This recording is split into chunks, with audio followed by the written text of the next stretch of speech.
आया नहीं था। चलो कोई नहीं। लेकिन मंत्री जी, हाँ, आज दिल्ली की मुख्यमंत्री जो है आतिशी, उन्होंने कहा कि पराली जो है वो हरियाणा सबसे ज्यादा जला रहा है, उसका प्रभाव पड़ रहा है और पंजाब ने बहुत प्रबंधन कर लिया है, पंजाब में ना के बराबर पराली जल। देखो अभी पिछले दिनों माननीय सुप्रीम कोर्ट में दोनों प्रदेशों के चीफ सेक्रेटरी को बुलाया गया था। आपको भी उसकी जानकारी है। उसमें पंजाब के चीफ सेक्रेटरी को माननीय सुप्रीम कोर्ट ने फटकार लगाई कि हरियाणा का अनुसरण करो।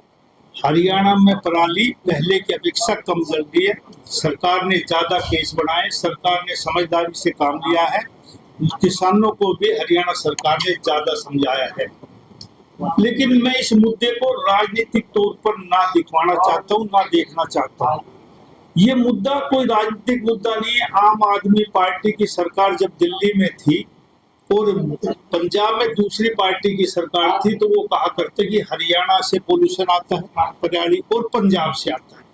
जब से पंजाब में आम आदमी पार्टी की सरकार बढ़ गई, तब से वे दोनों स्टेटों के ऊपर आरोप लगाने लग गए। मैं पर्यावरण मंत्री के तौर पर एक बात कहना चाहता हूँ, इसमें किसी का कसूर नहीं है। ये ठीक है कि हम भी उतने ही कसूरवार हैं कि हमारे किसान भी थोड़ा बहुत जलाते हैं।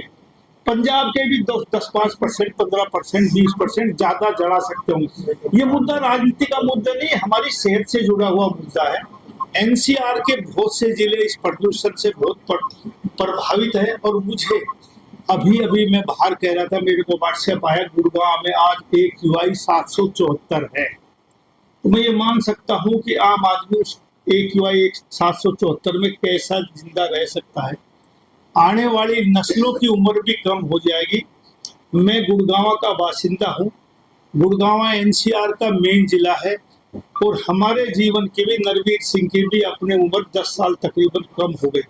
आहिस्ता आहिस्ता यूं ही प्रदूषण चलता रहा तो हमारे आने वाली नस्लों की भी बहुत उम्र कम हो जाएगी।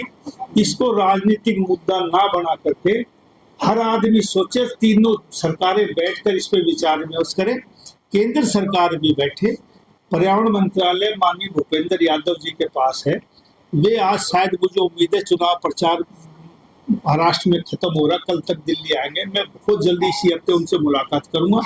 जो भी देश लेवल पर इस एनसीआर क्षेत्र में इस प्रदूषण का इलाज हो सकता हो, वो हम करने की कोशिश करेंगे।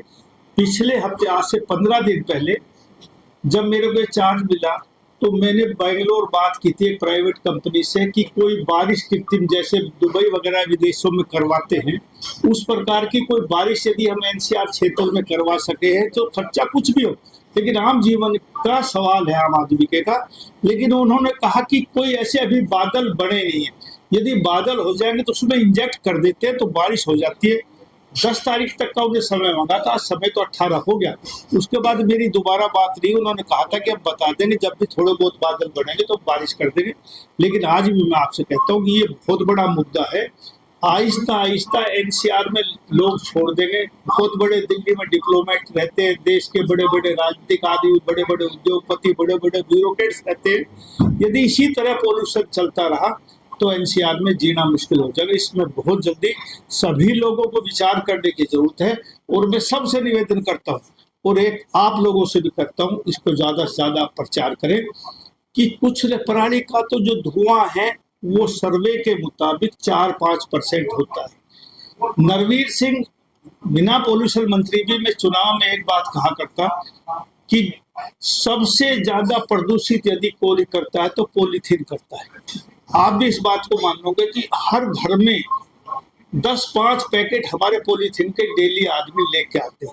आप उसको रोजमर्रा आप देखते हैं कि पॉलीथीन का इस्तेमाल हम करते हैं, उसको डाल देते हैं, कूड़े में डाल देते हैं, कहीं जहां भी जाके डंप होता है, उसमें आग लगाई जाएगी, सबसे जहरीला धुआं उसका निकलता है। दूसरा, यदि हम उसमें कोई पुरानी सब्जी, कोई और चीज डालकर उसको गांठ मार कर डाल देंगे तो वो सीवर में जाएगा, सीवर को चोक करेगा। तीसरा, यदि हम नहीं भी चढ़ाएंगे तो जहां भी ये जाके इकट्ठा होगा, धरती में जाएगा, तो इसको गलने में 400 साल लगते हैं।